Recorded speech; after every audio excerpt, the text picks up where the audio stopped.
안녕하세요. 저는 내년에 40되는 39살 직장인 김슬기라고 합니다. 제가 20대 때까지는 정말 사람을 좋아하는 성격이었거든요. 사람들이 저더러 강아지가 인간으로 태어나면 저일 거라고 했을 정도였습니다. 그런데 오늘 여러분들에게 해드릴 사건으로 인해서 사람에 대한 신뢰를 완전히 잃어버린 적이 있습니다. 한동안 그때의 트라우마로 저에게 다가오는 사람도 내치고 제가 관심 있는 사람에게도 선을 긋는 미련한 짓을 하고 살았어요. 지금은 많이 회복되어서 예전처럼 다시 밝고 명랑하고 사람을 좋아하는 성격으로 많이 돌아왔는데요. 오늘 많은 분들에게 저의 기막힌 사연을 들려드리고 훌훌 털어내보고자 해서 없는 글솜씨지만 이렇게 사연을 보내려고 합니다. 저는 고등학교 때부터 친한 친구가 한 명 있었어요. 같은 동네에 살고 학교도 같아서 등하교를 함께하며 서로의 속 이야기를 하는 좋은 친구였습니다. 슬기야, 넌 나중에 뭐 하고 싶어? 나는 그냥 대학 졸업하고 좋은 직장 구해서 평범한 회사원이 되고 싶은데. 채연이 너는 뭐 하고 싶어? 나도 비슷해. 나는 안정적인 직업이 갖고 싶거든. 그래서 공무원 하고 싶어? 오, 멋진데. 우리 둘 다 화이팅 하자. 슬기 너도 화이팅? 남들처럼 화려한 꿈은 아니었지만 저희는 서로의 꿈을 응원해 주었습니다. 그리고 대학에 가서는 고등학교 때보다는 자주는 아니지만 주기적으로 만나면서 서로의 일상을 공유했어요. 친구는 자신의 꿈이었던 구급 공무원이 되었습니다. 저도 대학을 졸업한 후에 유명한 대기업에 입사를 했고요. 사회생활을 시작한 후로 저희의 관심사는 이성이었습니다. 슬기야, 나 좋아하는 사람 생겼어. 오, 정말? 어떤 사람인데? 아직 나 혼자 짝사랑 중이라서. 진짜 착하고, 피부도 좋고, 잘생기고, 딱 내 이상형이야. 채연이 너, 너무 외모만 보는 거 아니야? 아니야, 성격도 정말 좋단 말이야. 내가 잘 되면 다 같이 만나자. 너 소개시켜줄게. 내 사랑하는 친구니까. 아이고, 닭살. 그래, 잘 되길 응원한다. 너도 빨리 좋은 사람 만나. 우리 더블 데이트 하자. 친구는 공무원이 되고 나서 좋아하는 사람이 생겼다고 했습니다. 그리고 연애를 시작한 후로 저에게 연락을 하지 않았어요. 저도 일을 배우느라 정신없이 바쁘기는 했지만 주기적으로 친구에게 안부를 물었습니다. 그런데 항상 답장을 며칠 후에나 하던가 아니면 안 하더라고요. 뭐 바쁘면 그럴 수 있지 하고 이해를 했습니다. 그래도 절친이고 자주 연락하던 사이인데 절교한 것 마냥 구니까 조금 섭섭하긴 하더라고요.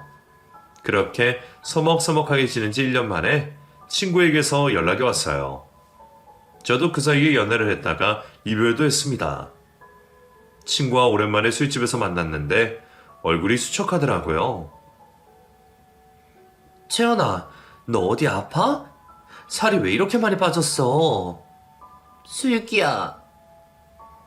친구는 제 이름을 부르더니 하염없이 눈물을 흘렸습니다. 그리고 본인이 사귀던 사람과 헤어졌다고 하더군요. 그 인간 다 좋은데 너무 우유부단해. 맺고 끊는 걸 못해. 내가 먼저 헤어지자고는 했는데 가슴이 찢어지는 것 같아. 난 연애도 결혼도 안 할 거야. 채연아, 동차가면 벤치 온다는 말도 있잖아. 그래도 여차하면 그냥 혼자 살자. 연애가 뭐가 중요하냐? 근데 신기하다. 너도 헤어지고 나도 헤어지고. 슬기야, 그동안 내가 섭섭하게 했지. 미안해. 앞으로는 우리 고등학교 때처럼 자주 만나고 시간 보내자. 알았지? 그래, 알았어. 그러자, 이 기집애야. 사실 그동안 얼마나 섭섭했는 줄 알아? 알지. 미안해. 그렇게 절친과 오랜만에 만나서 회포를 풀었습니다. 전 남친에 관한 이야기는 더하지 않기로 했어요. 역시 오랜 친구가 좋다는 생각이 들었습니다. 서로에 관해 아는 것도 많고 공유할 수 있는 추억도 많아서 시간 가는 줄 모르겠더라고요. 그날 이후로 친구와는 전처럼 자주 연락을 하면서 한 달에 한 번씩은 꼭 만나기도 하고 그렇게 잘 지냈어요.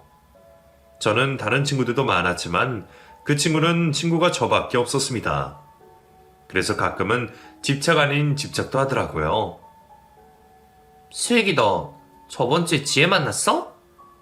어? 어떻게 알았어? 뭐 했어? 그냥 보고 싶었던 영화 보고 밥 먹고 카페 가고 그랬지 뭐. 왜? 아니, 난 지혜 별로던데. 왜? 지혜 괜찮은데. 너도 다음에 같이 만나자. 우리 같은 반이었잖아. 야, 넌 생각이 있냐? 나 지혜 걔랑 완전 절교했잖아. 앞으로 나 만날 때 지혜 얘기하지 마. 너도 지혜 자주 만나지 마. 걔 별로야, 진짜. 너 나랑도 친해, 지혜랑도 친해? 무슨 그런 말에 대답 못하는 거야? 실망이다. 아니야, 당연히 채연이 네가 내 베스트 프렌드지. 집착도 집착인데 채연이와 만나면 거의 제가 돈을 썼습니다. 그 친구보다 제가 연봉이 2배 이상 많았거든요. 공무원 월급 반하고 그 친구의 집안 사정도 좋지 않은 걸 알고 있었기 때문에 자연스럽게 밥값이며 술값이며 커피값까지 다 제가 내게 되었습니다. 지금 생각해보니 제가 가스라이팅을 당한 것 같기도 하네요. 채연이와 만나고 나면 즐겁기는 했지만 한편으로는 찝찝한 느낌도 없지 않아 있었어요.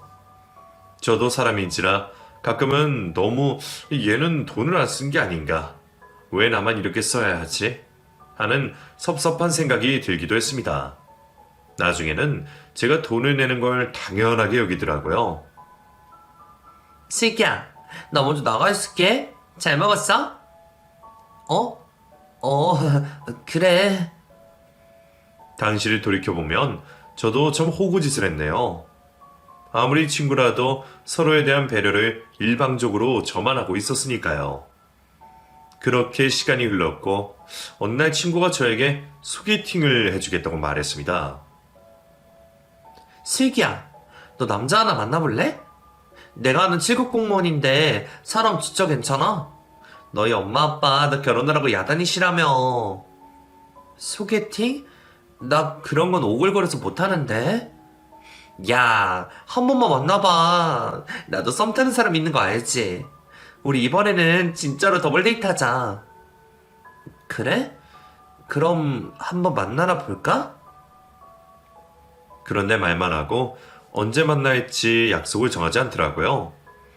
그래서 그냥 소개팅은 파토가 났나 보다 했습니다. 그리고 친구와 만나서 자주 가던 맥주집에서 맥주를 마시고 있었어요.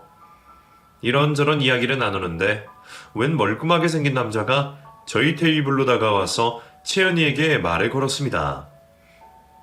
채연아! 그 사람을 보고 채연이 잠시 표정이 굳는 게 느껴졌어요. 그리고 표정을 바꾸더니 환하게 웃으며 말했습니다. 웬일이야? 아, 맞다. 여기 내 친구 슬기. 슬기야. 내가 지난번에 말했던 사람이야. 너 소개시켜준다고 했었잖아. 동현씨, 혼자 온 거야? 우리랑 합석해. 아니, 친구랑 둘이 왔는데 합석해도 돼? 당연하지. 슬기야, 괜찮지? 그래, 뭐. 그렇게 예상치도 못한 돌발 상황에서 저는 그 사람을 처음 소개받게 되었습니다. 채연이가 전에 일하던 구청에서 함께 일했던 선배라고 하더군요. 방긋방긋 웃으면서 부담스럽지 않게 이야기를 잘해서 첫인상이 좋았습니다. 술이 한 잔, 두 잔 넘어가니까 그 사람도 저에게 호감을 보이더라고요. 슬기씨, 진짜 제 스타일이에요. 전화번호 교환해도 돼요? 그 말에 제가 당황하자 친구 채연이가 오히려 나서서 제 전화번호를 주었습니다. 당연히 됐지. 그치, 슬기야? 얘가 원래 안 그런데 남자 앞에서 소심해지네. 선배, 내가 가르쳐 줄게요. 준하씨도 저한테 전화번호 주실 수 있죠? 그 사람의 대학 동기라는 사람에게 친구 채연이는 꼬리를 쳤습니다. 채연이가 주구장창 말하던 더블 데이트를 하는 느낌이었어요. 화기애애한 시간을 보내고 그 사람이 저를 데려다 주기로 했습니다. 나는 슬기씨 데려다 줄게. 준환이 너는 채연이 잘 데려다 줘라. 채연아, 다음에 보자. 아우, 선배. 슬기 정말 마음에 드나 보네. 알았어요. 잘해보세요. 슬기야, 조심히 가. 그래, 채연이 너도 조심히 가. 그 술집에서 저희 집이 멀지 않아서 술도 깰 겸 같이 걸어갔어요. 그러면서 많은 대화를 나눴습니다. 술기 의문 때문이었는지 사람이 진솔한 것 같고 배려심도 넘쳐서 저는 홀딱 반해버렸네요. 그리고 그날 이후로 자주 연락을 주고받다가 처음 술집에서 우연히 만나지 한 달이 지났을 무렵부터 저의 고백으로 저희 둘은 연인 사이로 발전했습니다. 한 달 동안 사귀는 사람처럼 연락을 주고받았지만 먼저 고백을 하지 않아서 답답한 마음에 제가 먼저 말한 것이었어요. 동현씨, 왜 고백 안 해? 고백? 무슨 고백? 그럼 내가 먼저 말할게. 동현씨, 우리 사귀자. 슬기야, 고마워. 뭐야, 그 반응은? 너무 감동받아서 그렇지. 그래, 우리 사귀자. 저희들이 사귀기로 하고 나서 저는 제일 먼저 친구 채연이에게 소식을 알렸습니다. 채연이도 기뻐하더라고요. 어머, 잘됐다. 내가 둘이 그렇게 될 줄 알았어. 나도 준환 씨랑 잘해보려고. 정말? 그때 같이 만났던 준환 씨? 잘됐다. 우리 또 넷이 만날 수 있겠네? 그래, 진정한 더블 데이트 하자. 동현 선배 정말 괜찮은 사람이야. 둘이 잘 돼서 결혼까지 갔으면 좋겠다. 결혼은 무슨... 왜? 우리도 이제 결혼할 때 됐지 뭐. 아무튼 잘해봐. 내가 다 기쁘다 야. 채연이가 마음에도 없는 말을 하는 줄도 모르고 저는 혼자서 쑥스러워서 몸둘 바를 몰라 했습니다. 그 이후로 그 사람과 2년 가까이 사귀면서 몇 번 헤어질 뻔했어요. 그 사람이 저와 만나면서도 저는 알지 못하는 연락을 받으면 그냥 가버렸거든요. 슬기야, 나 급한 일이 생겼어. 또 어디 가려고. 나도 더 이상 못 참아. 매번 뭔데? 아니, 친구가 지금 큰일이 났다고 해서 금방 갔다 올게. 그래놓고 한 번도 다시 온 적 없잖아. 지난번에도 나 혼자서 몇 시간이나 기다렸는 줄 알아? 친구 누구? 준환 씨? 너는 모르는 친구야. 다음에 얘기하자. 나 지금 가봐야 돼. 영화를 보다가도 뛰쳐나가고 같이 밥을 먹고 데이트를 하다가도 그냥 나가버리는 그 인간이 정말 미웠습니다. 이런 고민을 저는 제 친구 채연이에게 털어놓았어요. 아무래도 오빠는 나보다 다른 사람이 더 중요한 것 같아.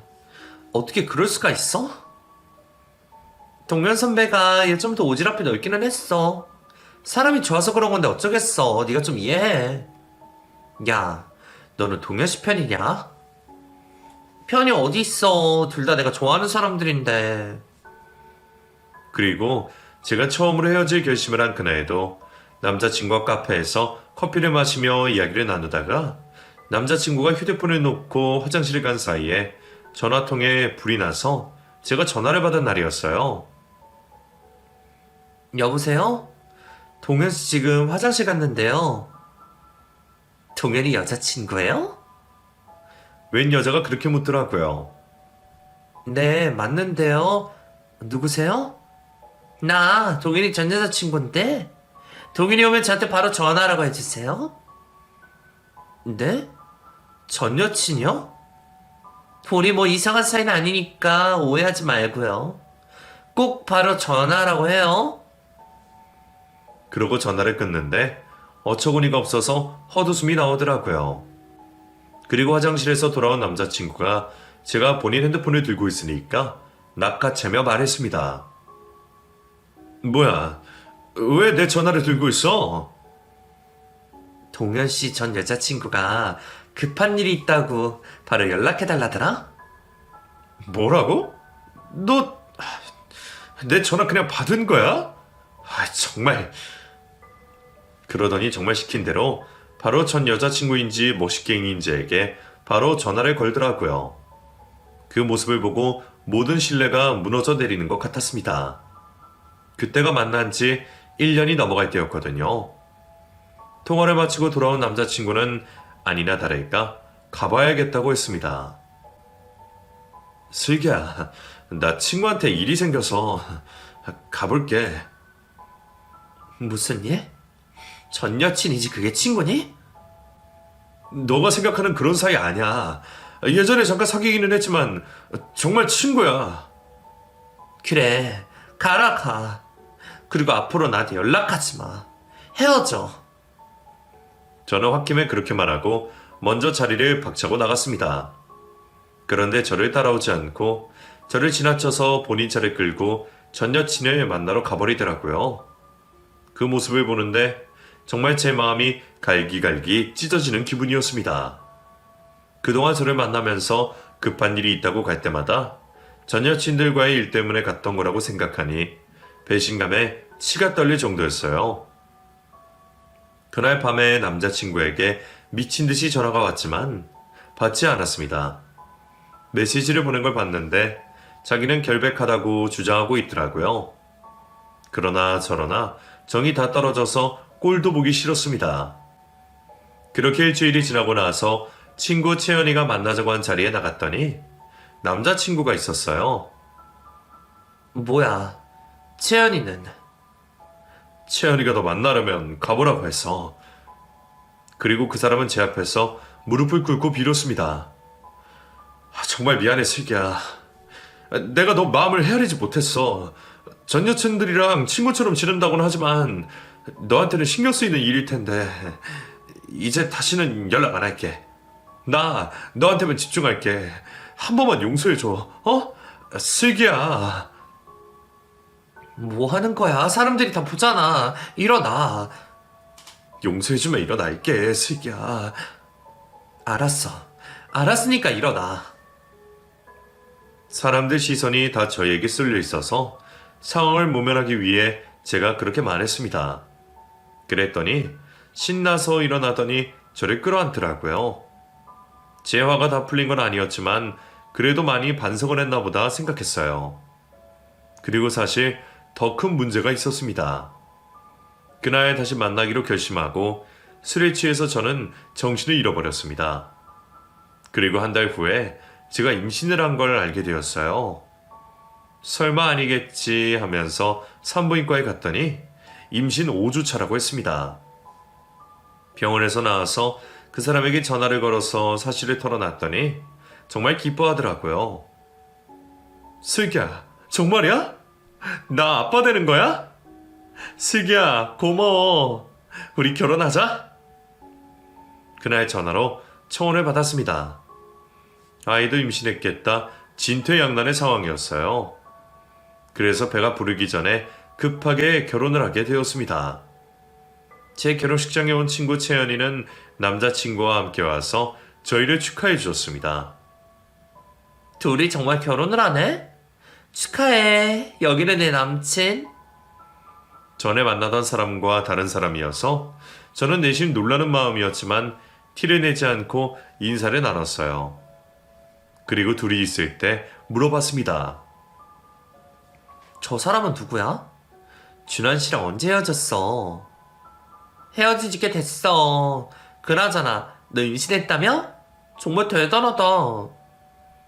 그걸 어떻게 알았어? 네가 나한테 아, 맞다. 동현 씨가 말했구나. 동현 씨가? 너한테? 지난번에 고민이라고 나한테 털어놨었어.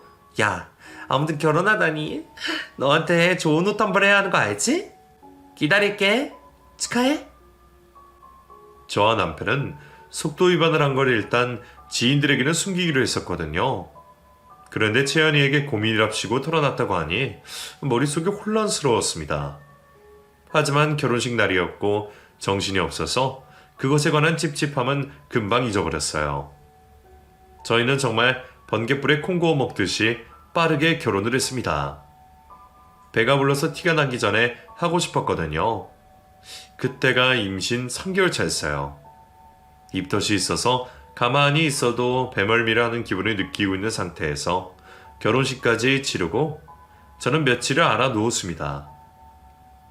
남들은 신혼여행을 갔다고 생각했지만 신혼여행을 갈 수가 없는 상태였거든요.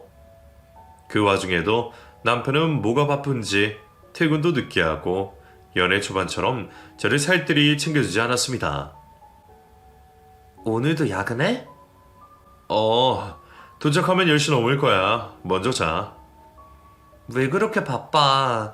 결혼하고 나서 당신 얼굴 본 지가 언젠지 모르겠어. 미안해. 주말에는 안 나가고 집에 붙어 있을게. 끊어? 당연한 이야기를 남편은 선심 쓰듯이 말했습니다. 혼자서 가만히 생각하다 보면 어처구니가 없었어요. 임신하고 결혼해서 이게 뭐 하는 짓인가? 혼자서 서러운 마음에 남모르게 눈물도 흘렸네요. 신혼집은 저희 부모님이 마련해 주셨어요. 남편 집은 생각보다 형편이 좋지 않았습니다. 사귈 때는 본인 부모님이 사업을 하신다니 하면서 여유로운 척을 했는데 알고 보니 작은 구멍가게라고 계셨어요.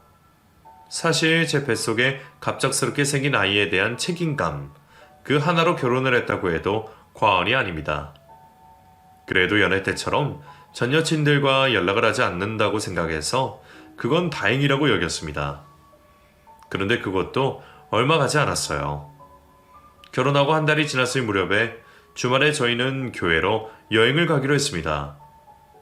제가 미리 공기 좋은 곳에 펜션도 예약을 해뒀거든요. 그런데 당일에 짐을 싸다가 남편이 전화를 받고 일이 생겼다고 했습니다. 느낌이 쎄하더라고요. 어디 가는데? 무슨 일인데? 아니, 내 친구가 사기를 당했다고 지금 어쩔 줄을 몰라 해. 미안해, 슬기야. 여행은 다음에 가자. 전화기 줘봐. 뭐? 전화기는 왜? 나 급해. 빨리 가야 돼. 줘봐. 저는 남편의 전화를 억지로 뺏어서 최근 전화 목록에 뜬 번호로 전화를 걸었습니다. 그랬더니 웬 여자가 전화를 받더라고요. 오빠, 왜? 보고 있어? 당신 누구야? 그러는 그쪽은 누구세요? 나 동현씨 와이프인데 너 누구냐고? 오빠가 결혼을 했어요? 저 전 여자친구인데요. 오빠 좀 바꿔봐요. 전 여친이 결혼한 남의 남자한테 왜 전화를 걸어? 동현씨 못 가니까 그런 줄 알아. 저는 그렇게 소리를 지르고 전화를 끊었습니다. 전 여친이 대체 몇 명이나 되는 건지 머리가 어지러웠어요. 그리고 총각 행세를 하고 다녔다는 사실도 어처구니가 없었습니다. 총각 행세라고 다녔어. 그것도 전 여친한테? 시기야, 너 왜 그러냐? 애가 결혼하더니 왜 이렇게 드세졌어? 그냥 친구라고. 친구? 그래, 친구는 친구지. 전 여친. 야, 길 가는 사람 붙잡고 물어봐라. 임신한 와이프 둔 남자가 전 여친 만나고 다니는 게 정상 있지. 저는 화가 나서 고래고래 소리를 지르고 있는데 그 와중에도 남편은 울리는 전화를 받아서 금방 가겠다고 대답하더라고요. 그리고는 저를 내버려 두고 붙잡기도 전에 홀랑 나가버렸습니다. 또다시 혼자 남겨진 저는 남편에 대한 배신감과 억울함에 미쳐 돌아버릴 것만 같았어요. 그리고 후회가 됐습니다. 아무리 제 앞에서 무릎 꿇고 울며 불며 빌어도 받아주지 말았어야 했는데 내가 왜 그때 받아줘서 이런 꼴을 당하고 살아야 하나 싶어서 울고불고 난리를 쳤어요. 몇 시간을 그렇게 울었을까? 갑자기 배가 땡기고 미친 듯이 아파오더라고요. 하엘도에서 저는 바로 119에 전화를 걸고 산부인과로 갔습니다. 그리고 청천벽력 같은 이야기를 듣게 되었어요.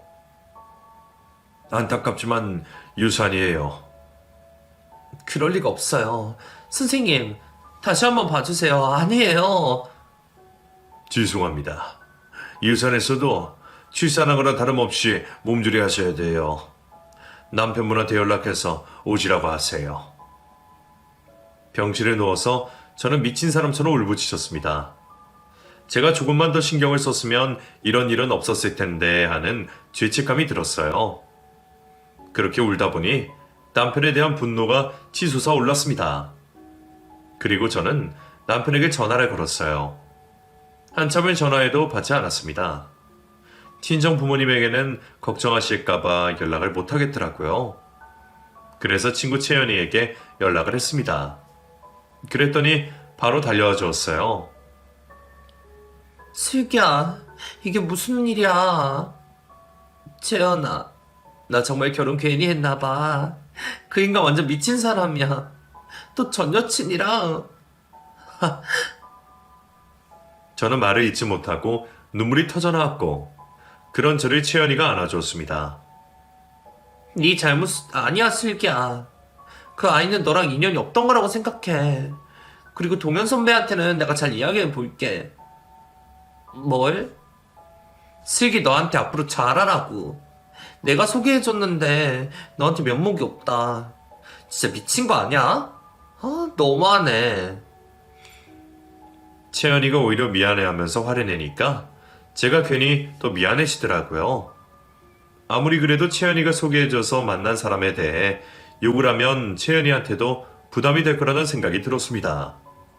그래서 그 이후로 남편에 대한 이야기를 하지 않기로 마음먹었어요. 연락이 되지 않는 남편 대신 채연이가 제 곁에서 위로도 해주고 힘이 되어 주었습니다. 퇴원까지 도와주고 나서 집에 돌아가더라고요. 채연이에게 미안하기는 했지만 저는 남편에게 오만정이 다 떨어졌고 그 인간과 미래를 함께할 수 없다는 판단이 있었어요. 그래서 이혼을 해야겠다고 결심했습니다. 그날 마침 제가 쓰는 노트북이 고장이 나서 남편이 혼자 쓰던 컴퓨터를 켜고 이혼 방법에 대한 걸 알아보려고 했어요. 그런데 컴퓨터를 켰더니 바로 카카오톡에 로그인이 되더라고요. 그리고 그 안에서 저는 못 볼 걸 보고야 말았습니다. 카톡에 대여섯 명의 여자들과 주고받은 메시지들이 가득했어요. 그리고 그 중에는 특별히 하트 모양으로 이름을 해둔 사람과 주고받은 메시지가 많았습니다. 호기심에 열어봤는데 카톡 프로필 사진이 익숙하더라고요. 그때부터 심장이 밖으로 튀어나올 것처럼 빠르게 뛰는 걸 느꼈습니다. 속으로 아니겠지 하는 마음으로 클릭을 해봤더니 제 절친 채연이었어요. 그걸 보자마자 온몸에 힘이 풀리고 식은땀이 흐르더니 머리가 어지러워서 저는 잠시 바닥에 누워있어야 했습니다. 설마 채연이가 설마 아닐 거야. 아닐 거야. 저는 혼잣말을 되뇌이며 겨우 힘을 내서 다시 컴퓨터 앞에 앉았어요. 그리고 메시지를 읽어보니 내용이 가만히 아니더라고요.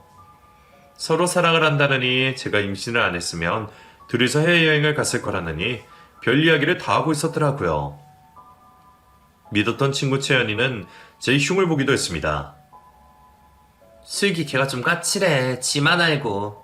아휴, 나도 이럴 줄 알았으면 그때 동현 씨를 했지 말고 쭉 만나는 건데. 그래도 동현 씨가 결혼하고 나니까 더 스릴 넘치고 재밌다. 그리고 둘이서 호텔에서 찍은 사진도 있더라고요. 저는 모든 카톡 내용을 미친 듯이 캡처해서 제 메일로 저장했어요. 다른 여자들과 주고받은 메시지도 가관이었습니다. 하지만 저에게 가장 충격적인 건 친구 채연이와 남편의 관계였어요. 저와 만나기 직전까지 두 사람은 연인 관계였던 겁니다. 채연이는 홧김에 저에게 전 남친을 소개해 준 것이고요. 아무것도 모르고 바보 천치처럼 당한 제 자신이 너무 안심해서 미쳐버릴 것 같았어요. 둘 다 공무원이라는 인간들이 어떻게 한 사람의 인생을 이렇게 나락으로 떨어뜨릴 수 있는 건지 정말 이가 갈렸습니다. 그리고 남편에게 전화를 걸었지만 받지 않더라고요. 이 상황을 어떻게 받아들여야 하는지 채연에게 전화를 걸어서 따져야 할지 말지 두통으로 머리가 터질 것 같던 그때 모르는 전화번호로 저에게 전화가 왔어요. 전화를 받았더니 구급대원이라고 했습니다. 혹시 이동현 씨랑 아는 분이세요? 네, 와이프인데 무슨 일이시죠? 아, 그러시구나. 지금 이동현 씨가 낙상사고를 당해서 병원으로 이동 중입니다. 상태가 심각해요. 의식이 없으세요. 땡땡병원 응급실로 가고 있습니다. 뭐라고요? 어쩌다가... 알겠어요. 금방 갈게요. 정말 미운 인간이었지만 크게 사고를 당했다고 하니 그래도 아직 남편이라고 놀란 마음이 먼저였습니다. 그래서 저는 시부모님에게 연락을 드리고 병원에 도착했어요. 교통사고 등으로 응급실 내부는 시끄럽고 정신이 없었습니다.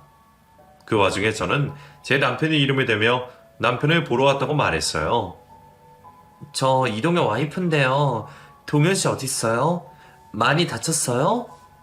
제가 말했더니 간호사가 차트를 살펴보고 저에게 대답했습니다. 네? 지금 보호자분 와 계시는데요. 와이프인 줄 알았는데.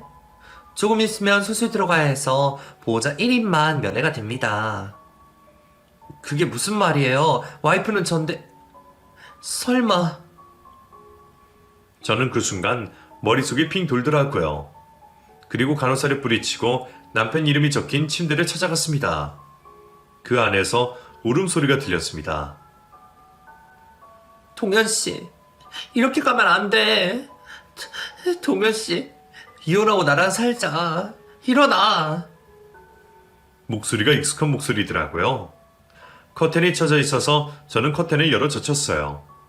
그랬더니 아니나 다를까 채연이 그년이 의식 없이 엉망이 된 남편 옆에서 울고불고 난리가 나서 소리를 지르고 있었어요. 그리고 저를 보더니 깜짝 놀라더라고요. 슬기야. 야, 네가 이 인간 와이프냐? 참, 이리 나와. 저는 두 말 없이 채연이 그년의 치렁치렁한 머리끄댕이를 붙잡고 끌고 나가려고 했습니다. 그런데 제 팔을 잡고 버티면서 나가지 않으려고 하더라고요. 그리고 오히려 저를 망나니 취급을 했습니다. 슬기 너 뭐하는 짓이야 이 와중에. 동현씨 죽으면 어떡하려고. 저딴 더러운 자식 뒤지든 말든 채연이 니는 목숨이라 걱정해. 이리 나와. 그때 도착한 시부모님도 저와 채연이 그년이 하는 언행을 다 목격해서 당황해서 어쩔 줄 몰라 했습니다. 그런데 놀라운 건 채연이 그년이 저희 시부모님에게도 인사를 하더라고요. 어머니 아버지 얘 좀 알려보세요. 우리 시부모님이랑도 잘하는 사이니? 그래요? 그러자 시어머니가 대답하더라고요. 전에 우리 집에 인사 오긴 했었는데 얘가 왜 여기 있냐? 그나저나 우리 동현이 어디 있어? 동현아. 채연이 그년이 시부모님에게 인사까지 드렸었다는 사실에 저는 기함을 했습니다. 그리고 간호사는 응급수술을 진행해야 한다며 보호자 서명을 부탁했어요. 저는 시부모님에게 서명하시라고 한 뒤 채연이 그년을 끌고 병실 밖으로 나갔습니다. 너 언제부터야? 일부러 그런 거야? 어떻게 그럴 수가 있어? 너 내 친구 맞아? 야, 한채영. 이거 놓고 말해. 김슬기. 네가 눈치가 없어서 당한 걸 날더러 어쩌라고. 야, 동현 씨가 너보다 날 더 사랑한 건 아냐? 동현 씨는 네가 임신한 그 아이 지우기를 바랬는데 내 부탁으로 너랑 억지로 결혼까지 한 거잖아? 뭐? 그걸 말이라고 해? 미친년아. 네가 어떻게 나한테... 저는 힘이 빠져서 주저앉았고 그 사이에 채연이 그녀는 주랭랑을 쳐버렸습니다. 이왕 이렇게 된 거 어쩌겠냐? 너 애 유산까지 했잖아. 그냥 이혼을 하든가. 지금 동현 씨 생사가 왔다 갔다 하는 마당에 뭐가 그리 중요하냐? 징그럽다. 징그러워. 오히려 저를 악마 취급하며 막말해야 되고 도망가는 채연이 그년의 뒷모습을 보고 저는 구역질이 나왔습니다. 그리고 저는 그 다음날 연차를 쓰고 이혼 전문 변호사를 찾아갔어요. 이왕 악마 취급당한 거 끝까지 가보자는 생각이었습니다. 이혼 소송과 상간녀 소송을 동시에 진행하기로 결심했어요. 제가 증거를 잘 모아가서 변호사가 소송 진행하기 수월하겠다고 말했습니다. 혹시 공무원이 외도한 사실을 알게 되면 징계 처리도 받나요? 그럼요. 파면까지 당할 수 있어요. 거기까지 원하세요? 네. 제 인생 망친 만큼 꼭 복수하고 싶어요. 그렇지 않으면 저 속 터져서 죽을 것 같아요. 그러시죠. 기운 내시고 제가 열심히 해보겠습니다. 그렇게 일주일이 지났을까 소장이 시부모님 댁으로 날아갔는지 시아버지가 저에게 전화를 했습니다. 즐기냐? 네, 아버님. 무슨 일이세요? 도균이 수술 잘 됐다. 다행이네요. 위험한 고비는 넘겼는데 의사와 척수 손상 때문에 하반신 마비가 될 거라고 하네. 그 말을 듣고 조금 놀라기는 했지만 저는 냉정해지려고 했습니다. 그래서 뭐요? 할 말 없으시면 끊을게요. 도균이가 잘못한 거 알아. 네가 도균이 좀 품어주면 안 되겠니? 이 와중에 이혼이 웬 말이야? 이 소송 취하해라. 어? 그건 다른 이야기고요. 솔직히 어머니 아버님도 동현 씨가 제 친구 채연이랑 그렇고 그런 사이였던 거 다 아셨잖아요. 맞죠? 다 한패거리잖아요. 아니 나는 더 나쁜 말 나오기 전에 전화 끊을게요. 다시는 저한테 이런 전화하지 마세요. 그리고 소송을 진행하면서 새롭게 알게 된 건 남편이 그런 낙상사고를 당한 것이 전 여친과 등산에 가서 둘이서 쇼를 하다가 실수로 발을 헛디뎌서 낭떠러지에서 사고를 당한 것이라는 걸 알게 되었습니다. 재현이 말고 또 다른 전 여친과 말이에요. 그 전 여친은 놀라서 신고만 하고 자취를 감춰버린 거였습니다. 참, 얼마나 기운이 남아 돌았으면 한 명도 아닌 여러 명과 동시에 외도를 하고 있었던 건지 그냥 어이가 없었어요. 그리고 그에 합당한 벌을 받았다는 생각도 들었습니다. 하반신 불구가 되었으니 말이에요. 그 인간이 회복될 때까지 소송은 한없이 미뤄졌어요. 상간녀 소송은 진행되었고 처음에는 해보려면 해보라고 자신 있어 하던 채연이 그년도 저를 회유하기 시작했습니다. 슬기야, 우리 그만하자. 누구 좋으라고 이런 일 하냐? 내가 합의금 줄게. 소송 취하해. 뭐? 웃기지도 않네. 야, 그깟 돈 몇 푼으로 뭘 어쩌겠다고. 너 네가 지은 죄가 뭔지 알기는 해? 알아. 정말 미안해. 그래도 우리 절친이잖아. 용서해줘. 넌 한 인간의 인생을 완전히 나락으로 가게 했어. 너도 그 기분 느껴봐야지. 너 평생 나 만만하게 봤지? 이제 내가 너한테 당한 거 그대로 돌려줄게. 기다려. 그리고 소송을 하면서 채연이 그년이 다른 유부남과도 만나고 있었다는 사실도 알게 되었습니다. 그 덕분에 이중으로 소송이 걸렸어요. 그리고 얼마 후에 공무원직에서 파면을 당했습니다. 당연한 결과였죠. 아무튼 상간녀 소송이 끝나고 전 남편이 휠체어를 타고 다닐 수 있을 정도로 회복이 된 후에 저와 변호사는 법원 출석 요구서를 보내게 됐습니다. 하도 시간을 많이 어겼던 터라 출석하지 않으면 안 되는 상황이었어요. 휠체어를 타고 법원에서 마주친 전 남편은 저를 보고 악어의 눈물을 흘리며 속지 않은 척 연기를 하더라고요. 미안해, 슬기야. 나 이제 알았어. 내가 무슨 짓을 저질렀는지. 내가 평생 네 옆에서 다 갚아줄게. 다른 여자 쳐다도 안 볼게. 미안해. 내가 우유부단해서 그랬어. 우유부단? 말 같은 소리를 해라. 얼마나 기운이 넘쳤으면 그런 짓을 했겠어. 야, 이제 너랑 만나줄 여자도 없어. 착각하지 마. 네 사정은 딱하지만 인과응보라고 난 생각한다. 소송이나 잘 맞지 생각해. 더러운 자식아. 그렇게 저는 끝까지 이혼 소송을 진행했고 결국에는 위자료를 받고 이혼하게 되었습니다. 위자료는 모두 어려운 한부모 가정에 기부를 했어요. 그리고 저는 남편과 살던 집을 빼서 다른 곳으로 이사를 했습니다. 전 남편은 부모님과 함께 산다고 하더라고요. 그리고 구멍가게를 하는 줄 알았는데 알고 보니 시부모님은 제 생각보다 형편이 좋았어요. 신혼집을 해주기 싫어서 거짓말을 친 거라는 사실을 알고 나서 정말 치가 떨렸습니다. 믿었던 남편, 절친, 시부모까지 모두 저에게 사기를 쳤으니 제가 사람에 대한 신뢰를 다 잃을 수밖에 없었죠. 모든 소송을 끝낸 후에 저는 회사 이직까지 했습니다.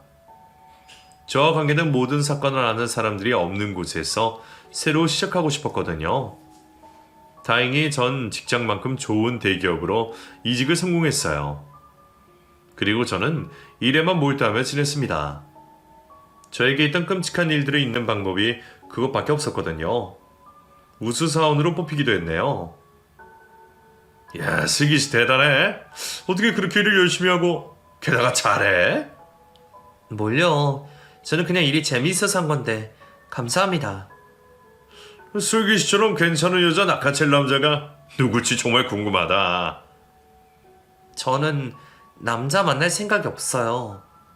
아니 왜? 결혼할 나이 지났잖아. 좋은 짝 만나서 같이 살면 좋지. 그런 말들을 들으면 전 어색하고 웃어 넘기고 말았습니다. 그리고 건너 소식을 들었는데 전 남편이 하반신 마비가 된 이유로 그렇게 연락을 해대던 전 여친들의 연락이 뚝 끊어졌다고 하더라고요. 죽고 못 살 것처럼 필요할 때마다 연락을 해대던 전 여친들에게 완전히 버림을 당한 거였습니다. 인간이 정말 간사한 것 같아요. 아무튼 채연이 그년도 공무원직에서 파면을 당한 이후에 혼자 사업을 하겠다고 뛰어들어서 몇 번을 말아먹었다고 들었습니다. 나쁜 년. 다시 생각해도 정말 화가 나네요. 두 년놈 모두 완전히 벼랑 끝에 매달린 삶처럼 살고 있었지만 왠지 제 속은 별로 후련하지 않았습니다. 그냥 사람이 싫더라고요. 그런 제 얼어붙은 마음을 열어준 사람이 3년 전에 생겼습니다. 코로나로 한창 거리두기가 심했을 때 재택근무를 하면서 지내던 시기였어요. 거래처 대기업 직원이 저에게 자주 연락을 했습니다. 일적인 것 외에도 은근히 제 안부를 묻더라고요. 그 직원이 저보다 4살이 어려서 저는 그냥 동생 대하듯이 대했어요. 나이는 어려도 저보다 더 속이 깊은 사람이었습니다. 그래서 편하게 통화를 하다가 보니 저와 가치관이나 성격이 비슷해서 조금씩 끌리더라고요. 하지만 제 마음의 벽을 닫아둔 상태라서 저는 철저히 사무적으로만 대하려고 노력했습니다. 그러다가 오랜만에 회사에 출근을 하던 날, 그 사람이 퇴근 후에 저를 기다려서 고백을 했어요. 슬기씨, 솔직히 저 더는 못 기다리겠어요. 하지만 슬기씨 마음이 열릴 때까지 언제고 기다릴 테니까 슬기씨 사랑하는 제 마음은 알아주세요. 그 말을 듣고 저는 모르게 웃음이 새어나오더라고요. 저를 웃게 해주는 사람을 오랜만에 만나서 저도 당혹스럽기는 했지만 행복했던 것 같습니다. 그리고 내년에는 그 사람이랑 결혼을 하기로 했어요. 나이 40에 뒤늦은 새 출발이지만 잘 살아보려고요. 내년 봄에 저는 5월에 신부가 됩니다. 좋은 겨울이 지나고 봄이 오듯이 저에게 많은 일이 있었지만 이제는 행복할 날만 생각하면서 지내려고 합니다. 여러분, 제 이야기 끝까지 들어주셔서 정말 감사해요. 그럼 저는 이만 물러가 보겠습니다. 건강하세요.